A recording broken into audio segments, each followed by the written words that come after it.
All right, welcome back, friends. Today we're on part 9M. We are covering page 28 of the late, great Mr. Ted Greene's Chord Chemistry, section 8 of the book. Chord reference charts, still page 28, minor, major, seventh chords. And if you would like to get the book for yourself to follow along, you can do so in the link in the card above right here or link in the description. So without further ado, let's get started. Let's take a look at position number 1 with the 5, the root, the flat 3, and major 7 on the top.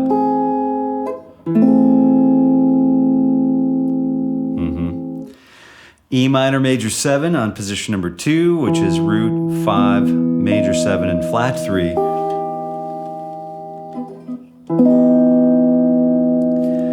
Same thing happens, but this time all we're doing is we're moving that on the next voicing, we're moving that second finger down 2 octaves to flat 3 in the bass, root, 5, major 7. Position 2, A minor, major 7, we have a flat 3, root, 5, and major 7. E minor, major 7, on position number 7, we have the root, the 7, the 3, the flat 3, and the 5. E minor, major 7, again on position 7, we have the root, 5, major 7, flat 3. We can add that circled tone for a fifth on the top if we would like.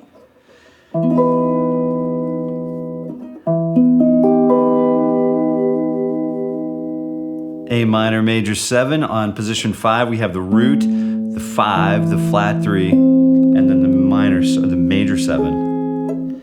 Oh, creepy sounds here, everywhere.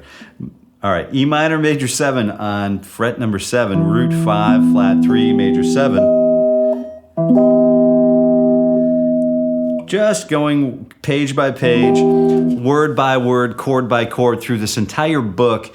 And if you're still with me, I would love to hear you in the comments. Also, if you're still with me, it means you're interested in Ted Greene's material, which you can visit at tedgreene.com. Ted Greene with an E at the end. TEDGREENE.com. And it's a wonderful, limitless, almost seemingly bottomless resource. So check that out. Right back to where we came from. We have the root, the 5, the flat 3, and then the major 7 for that position 7 for E minor, major 7. The next one, we're doing the 5th position. We're in fret 5, on fret 5. Root, 5, major 7, and flatted 3. And this is a perfect learning moment because that G string almost snuck out from underneath my index finger by hanging out right here in this little crevice under the knuckle. So just a quick movement, up or down will help to keep that note fretted properly. E minor, major 7 on position 5. So we have the 5, the 5, the root, the flat 3, and then the major 7 on the top. We could bar that 4th finger and place that flatted 3rd on the top if we want. Good sounds. E minor, major 7, we have the position 4, we have the root, flat 3, 5, major 7 on the top. E minor, major 7, position number 8. Let's take a look at having that same voicing, but on the bottom 4 strings.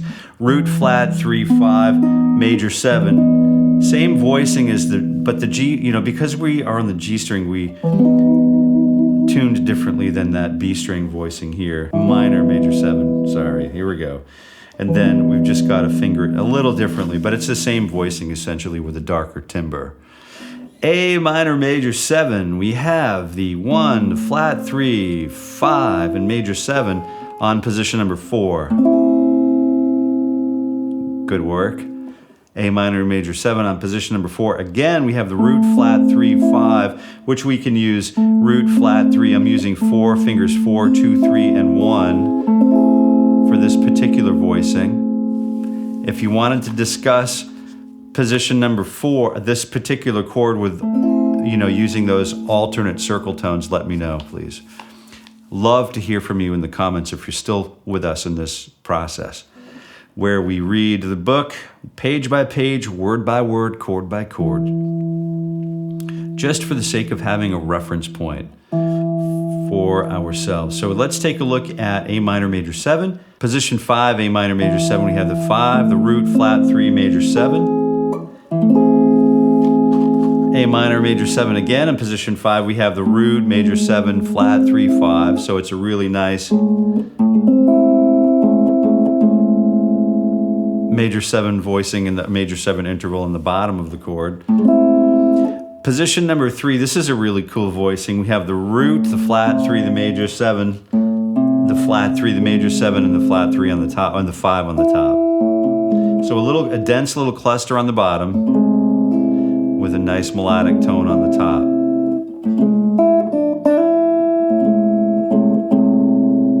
Nice work there. E minor major 7, position number 7. We're looking at 5 in the bass, flat 3, root note, and then major 7. So we're starting to get a little bit more, the notes are being dispersed across the guitar globe, if you will. Wonderful sound here. E minor major 7, position number 7, we have 5, 1, major 7, flat 3 for a very nice perfect fourths, followed by a third on the top. Really good stuff. Powerful sounds here. A minor major 7 on position number 7. We're on 5 root, 5 root, major 7, and then flat 3.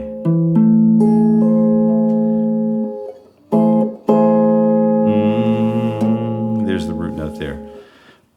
E minor major 7, we have the 5 in the bass, the root, the flat 3, and the major 7. So we have a voicing that we did very similar to this, but now we're on position number 7.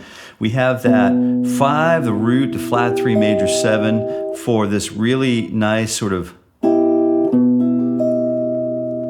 haunting voicing. And again, these chords are not necessarily intended to just be played statically, but we are going literally through every single chord so that we know that we have our fingers on we have played literally every chord in this book by the time we advance through the whole book. All right, let's take a look at position number 2, E minor major 7. We have flat 3, 5, root, and then major 7. This is good stuff right here. A minor major 7 in position number 2, let's take a look at the same kind of voicing, flat 3, 5, root, and then major 7. E minor major 7, 5, 5th position. The more we play these chords, the root, flat 3, major 7, and then the 5 on the top, the more we play this kind of the style chord, the more we absorb it into our playing, and the more we expand ourselves, our horizon as guitarists, right? Because we do end up finding our own paths with these voicings. We have the 5, the root, flat 3, and major 7. 5, root, flat 3, and major 7.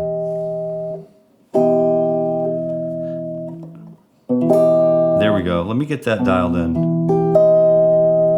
There we are. E minor major 7 on position 5. We have the 5, the flat 3, the major 7. Let's see what we got here. Flat 3, major 7, root. This is a really great voicing because we edge that major 7 against the root note with the 5 on the top. Flat 3, major 7, root, 5.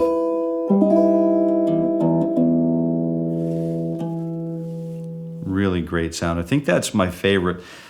You never know which chord voicing in this book is just going to jump out at you and when, and then we start incorporating that voicing into writing a song with it, and then the next thing you know, the chord becomes yours, and you can use it in any old way you want, right? So that's one of the benefits of going through the book in this way. So we have fret number 5, we have the root, major 7, 5, and then flat 3 on the top. And then E minor, major 7 on fret number 9, root note, the 5, the flat 3, and then the major 7. I have to work hard on this one to make sure that I've got enough arch on my third finger to get that 5 underneath it, E minor major 7, we've got position number 7. We have the 5, we have the root, the flat 3, and then the major 7. So we have a nice 5 in the bass with a cluster on the top. And here's the last one that we're dealing with in this particular segment. We have position number 5, and then we count up to 6, 7, 8, 9, 10. Position number 10, is that correct? That's a G note. So the flat 3 is in the bass. We have flat 3, 5, major 7, and then 1 on the top.